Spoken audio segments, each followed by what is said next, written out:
Hello and welcome. এই ভিডিওতে আমরা দেখব timing diagram for a read cycle.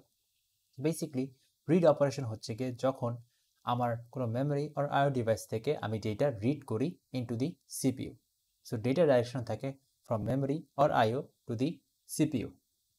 So normally একটা বাস সাইকেল অর মেশিন সাইকেলে মিনিমাম 4টা ক্লক সাইকেল থাকবে। সো এখানে হচ্ছে গিয়ে 4টা ক্লক সাইকেল দেওয়া আছে। নাও 4টা ক্লক সাইকেলে বেশিও থাকতে পারে যদি ও রেডি না থাকে। সো মেমোরি আর আইও ডিভাইস যদি রেডি না থাকে তাহলে আমার 4টা বেশি ক্লক সাইকেল হইতে পারে। তো এখানে যেহেতু 4টা ক্লক সাইকেল দেওয়া, আমরা একটা পারফেক্ট সিনারিওর কথা চিন্তা করতেছি। সো এখানে হচ্ছে গিয়ে প্রতিটা ক্লক সাইকেল 200 ন্যানোসেকেন্ড লং। এইটা হচ্ছে আমাদের বেসিক্যালি ক্লক পাসটা। দেন আমাদের হচ্ছে গিয়ে অ্যাড্রেস যাওয়া লাগবে। সো আমাদের অ্যাড্রেসটা হচ্ছে বেসিক্যালি দুইটা ভাগ আছে। একটা হচ্ছে গিয়ে ডেটার সাথে কিছু হচ্ছে গিয়ে অ্যাড্রেস বেসিক্যালি লাইন শেয়ার করে আর পিন শেয়ার করে, সেটা হচ্ছে গিয়ে অ্যাড্রেস হচ্ছে 0 থেকে শুরু করে অ্যাড্রেস 15। সো এই প্রথম 16টা পিন এখানে কমন। দেন লাস্টে 4টা অ্যাড্রেস বিট হচ্ছে গিয়ে 16 থেকে 19, এটা হচ্ছে গিয়ে পরে আলাদা থাকে। সো এখানে বেসিক্যালি 20 বিট অ্যাড্রেস ও 20টা পিন ইউটিলাইজ হয়। একটা জিনিস খেয়াল করবো যে অ্যাড্রেসগুলো কিন্তু এরকম করে টুইস্ট অ্যান্ড টার্ন করা। এটার রিজন হচ্ছে অ্যাড্রেস 0 হইতে পারে, 1 হইতে পারে, সেটা কম্বিনেশন হইতে পারে। এটাকে রিপ্রেজেন্ট করার জন্য এটাকে লো রাখা হয়নি, হাইও রাখা হয়নি, এরকম করে একটা twist and turn pattern create করা হয়েছে। দেন আমরা M/IO পিন দেখতে পারতেছি। সো এই পিনটার কাজ কি? যখন আমাদের 1 থাকে তখন মেমরি অ্যাক্সেস করা হবে, যখন 0 থাকে তখন আমাদের আইও অ্যাক্সেস করা হবে। সো এখানেও কিন্তু ঠিক টুইস্ট অ্যান্ড টার্ন করা।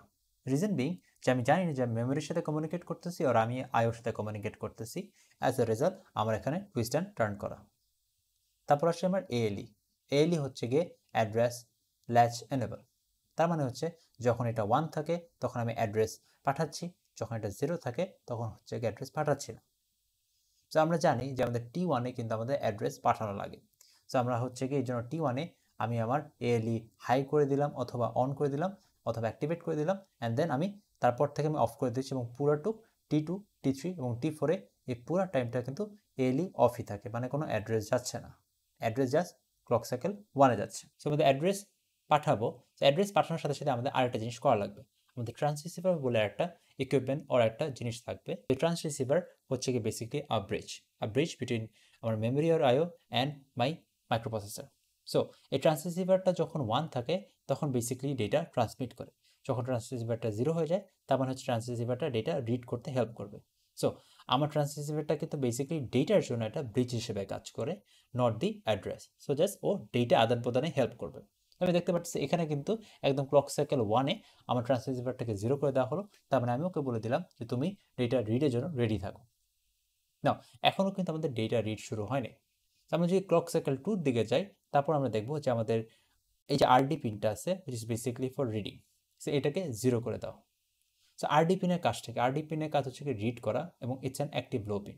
অ্যাক্টিভ লো পিন মানে কি? যখন এটা লো থাকে সেটা অ্যাক্টিভেটেড। সো আমি যখন RD পিনটাকে 0 করব তখন আমি এটা অ্যাক্টিভেট করতেছি। তার মানে আমি যখন RD পিনটাকে 0 করতেছি বা লো করতেছি আমি অ্যাকচুয়ালি রিড অপারেশন করব। সো আমি কিন্তু একদম রিড অপারেশনের জন্য এটাকে এখানে অ্যাক্টিভেট করে দিলাম।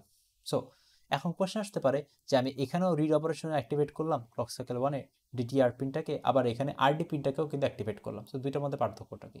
পার্থক্যটা হচ্ছে গিয়ে DT/R এই পিনটা কমিউনিকেট করে ট্রান্সরিসিভারের সাথে, যেটা হচ্ছে গিয়ে আমাদের একটা ব্রিজ, এবং আমাদের এই RD পিন কমিউনিকেট করে ডাইরেক্টলি আমার হচ্ছে গিয়ে মেমোরি অথবা আইওর সাথে, যার থেকে আমি রিড করব। সো দুইজন different.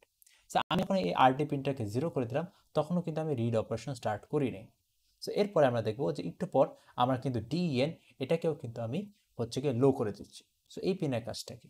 DEN again is an active low pin. তার মানে 0 হলে ও অ্যাক্টিভেটেড হচ্ছে, তার মানে একদম এই পয়েন্টটাতে এসে ও অ্যাক্টিভেটেড হচ্ছে। তো আমরা একটা জিনিস দেখবো যে DEN এর কাজটা কি? DEN হচ্ছে গিয়ে বেসিক্যালি ডেটা এনেবল সিগন্যাল। তার মানে এটার কাজ হচ্ছে কি ডেটাকে বলা যে আচ্ছা ঠিক আছে তুমি হয় রিড হও নাহলে রাইট হও, মানে ডেটাটা আসো অথবা যাও। সো ডেটা ট্রান্সফারের কথা বলে। সো কাকে বলে? তো এটা বেসিক আমার ট্রান্সরিসিভারকে বলে আচ্ছা তুমি এখন রেডি থাকো, এখনই হচ্ছে গিয়ে ডেটা আসবে অথবা যাবে। দেন আমার হচ্ছে কি এখনও কিন্তু ডেটা আদান প্রদান করা শুরু হয়নি। ডেটা আদান প্রদান কখন হবে? যখন আমার এই রেডি পিনটা হাই হয়ে যাবে। সো রেডি পিন কখন হাই হবে? যখন অ্যাকচুয়ালি মেমোরি আর আইও আমার ডেটা এই রিড অপারেশনে ও বলবে আচ্ছা ঠিক আছে আমি রেডি, সো আমি এখন হচ্ছে তোমাদের ডেটা দেবো তোমরা যদি রিড করতে পারো। সো একদম এই পয়েন্টটা এসে অ্যাকচুয়ালি বেসিক্যালি ডেটাটা রিড হওয়া শুরু করে। সো এই ডেটা হচ্ছে মেমোরি আর আইও থেকে স্টার্ট করে আমাদের মাইক্রোপ্রসেসরে যাওয়া স্টার্ট করে এবং এই পুরোটুক জার্নি হচ্ছে এখানে এন্ড করে। সো এখানে যখন হচ্ছে আবার লো হয়ে যাচ্ছে, তার মানে এখন আর বেসিক্যালি মেমোরি আর রেডি নেই পুরোটুক ডাটা ট্রান্সফার করা। এখন আমরা আস্তে আস্তে করে সব কিছু বন্ধ করতে পারবো। সো আমাদের T4 এসে আমাদের সব কিছু হচ্ছে গিয়ে রিসেট হয় আর বন্ধ হয়। সো আমাদের হচ্ছে গিয়ে যে ডেন সিগন্যালটা হচ্ছে গিয়ে অফ হয়ে যাচ্ছে, আরডি সিগন্যাল অফ হয়ে যাচ্ছে, এটা আবার রিসেট হয়ে যাচ্ছে, আর এএলই তো আগে থেকে অফ ছিল। সো আগে বাকিগুলো সব কিছু অফ হয়ে যায়। সো এখানে একটা জিনিস ইম্পর্টেন্ট, আমার যদি হচ্ছে রেডি না থাকতো এই T3-তে এসে, তাহলে কিন্তু আমি হচ্ছে T3-তে আমি ডেটা ট্রান্সফার করতে পারতেছি না, তখন কিন্তু আমাদের একটা ওয়েট স্টেট অ্যাড হয়ে যেত। সো বেসিক্যালি যে জিনিস হচ্ছে T1 আমাদের অ্যাড্রেসটা আমরা দিচ্ছি এবং T3-তে আমাদের ডেটা আদান প্রদান হচ্ছে। So that was it, thank you for watching.